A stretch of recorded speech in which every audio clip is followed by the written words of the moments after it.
They searched every corridor, every nest, every sleeping pod. The cubs of 7 alien species, gone. Vanished from their stations without a trace. Panic spread through the ship like a fever. Security alarms screamed.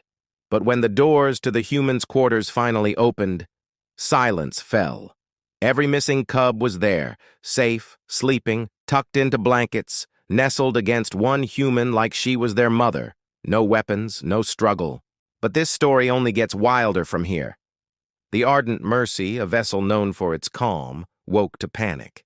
Every nursery pod, every creche unit across 7 species, empty, no signs of forced entry, no life readings, just the soft flicker of open doors and the faint warmth of blankets recently disturbed. Within minutes, the corridors filled with shouts, the high-pitched clicks of frightened Velra mothers, the low growl of a Koran father tearing apart walls with his claws, the sharp scent of fear thick in the recycled air. Security officers ran scans, deployed drones, checked vents and maintenance shafts. Nothing, no trace. Until one officer, trembling, whispered into her comm, "You need to see this." The FD showed a door, human quarters. The only human on board, a xenobiologist named Dr. Hana Seo. For a moment, nobody spoke.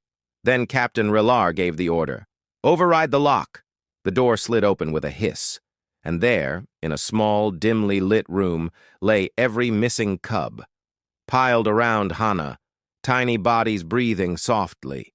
She was asleep, arms protectively curled around them like the universe itself was holding still. No one moved. For a few long seconds, the ship's command team just stared.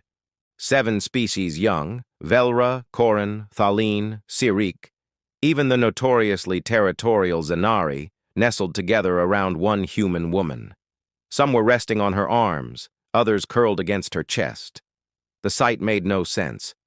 These species couldn't even share airspace without posturing, and yet here they were, purring, snoring, safe. Captain Relar stepped forward first, his talons scraping the floor. "How did they—" he started, but the words fell apart halfway through. The ship's medic crouched beside Hana, scanning for toxins or tranquilizers. None. Then Hana stirred. Her eyes fluttered open, groggy, confused. "What's going on?" she mumbled. Relar's voice came out sharper than intended. "Doctor, explain yourself. Every youngling on this ship vanished into your quarters." Hana blinked at the pile of sleeping cubs. Her voice dropped to a whisper. "They came to me." It wasn't an excuse. It was pure bewilderment. She reached out instinctively, brushing her fingers over the fur of a Thalian infant. The cub let out a sleepy chirp and pressed closer. That was the moment everyone in that room realized whatever had happened here wasn't crime. It was instinct, something deeper. The interrogation chamber felt colder than usual. Hana sat at the center, wrapped in a gray ship blanket, still smelling faintly of the cubs that clung to her hours earlier. Across from her, Captain Relar's crest feathers twitched, a sign of barely restrained confusion rather than anger.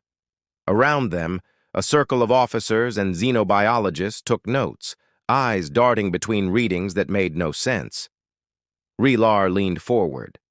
"You're telling us they walked here, through sealed corridors?" Hana hesitated, then nodded slowly. "They must have.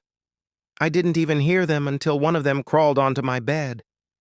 The alien science officer hissed softly. "Impossible. Their kind don't seek warmth from other species.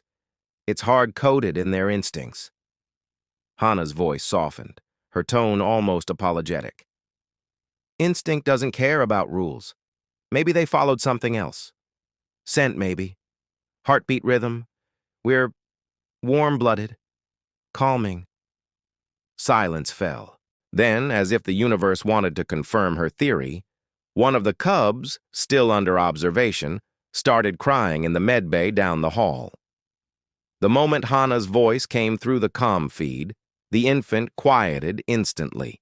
The officers exchanged uneasy glances.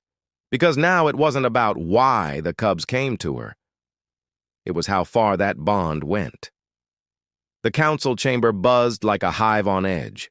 Every species aboard the Ardent Mercy had sent a representative. The holo display replayed the same haunting image again and again.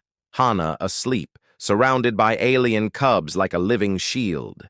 Admiral Keth of the Thaleen struck the table with his claw. She's a danger.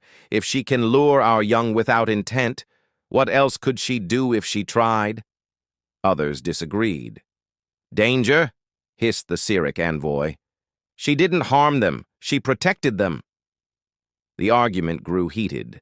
Words like exile and containment clashed with research and trust. Meanwhile, in the observation deck, ship scientists examined the data. Heartbeat patterns, brainwave readings, pheromone traces, every metric pointed to the same conclusion. Proximity to Hana triggered a neurological response identical to imprinting. They weren't compelled. They were comforted. When the council finally turned to Hana, she didn't defend herself. She simply asked, "Would you punish me for being trusted?" The question hung heavy. Even the most suspicious officers couldn't ignore what they'd seen. Terrified cubs seeking one heartbeat that made them feel safe. Still, one question remained unspoken among them all. Why humans? Days passed. The ship quieted, though whispers still followed Hana down every corridor. Scientists studied, priests meditated, and philosophers argued. Yet none could deny what every sensor and every Cubba-S behavior confirmed. The human had done something ancient, something primal. One night, Captain Relar visited her quarters again. The cubs had returned, of course, sneaking away from their guardians just to curl up near her bed. He watched in silence before asking almost gently, "Do you know why they trust you?" Hana smiled faintly, stroking the soft scales of a Velra infant. Maybe. Because trust is older than fear. Relar tilted his head, confused. She looked up at him. You evolved claws and shells. We evolved to hold. Every instinct we have screams protect the young. Doesn't matter whose. Something shifted in him then. Not understanding, but awe. Later, when the ship's log recorded the event, historians would call it the imprinting incident. But across the galactic network, the story spread under a simpler name, the night the Cubs chose humanity. Because that night, the stars learned a truth every Earth child already knew. Sometimes, the safest place in the universe is a human's arms.